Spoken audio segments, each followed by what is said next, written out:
তুফানে বাড়ি ঘর ভাঙ্গি শেষ, 10টা টাকা সাহায্য হতে পারলাম না। কেউ মাছ মাংস খায় চাল পাইতেছে না, আর কেউ এক বেলা ডাল ভাত খায় বেঁচে থাকবে পাইতেছে না। দেশের সরকার যদি পরিবর্তন হয় তাহলে তো ভালোই লাগবো, তাহলে তো ভালোই হবো। মেট্রো রেল, ওই মেট্রো রেল দিয়ে শেখ হাসিনা চলাফেরা করবো, আমরা কি চলাফেরা করবো? কি ওই উন্নত করছে, খালি পেট পেট ভরা করে দিছে।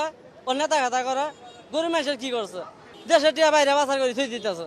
দিনে দিনে দিনে দিনে সবাই দাম বাড়তেছে। পাঙ্গাস মাছ আছে 80 টাকা কেজি, সে পাঙ্গাস হয়েছে 200 টাকা কেজি। আমরা তো ভোট দিতেই পারি না, আমরা ভোট তো দিতেই পারি না। এই পর্যন্ত ভোটের কেন্দ্র হয়ে যেতে পারি না। আগে রিক্সা জমা দিলাম 80 টাকা 100 টাকা, এখন 120 টাকা 30 টাকা। কই ইনকাম বাড়ছে?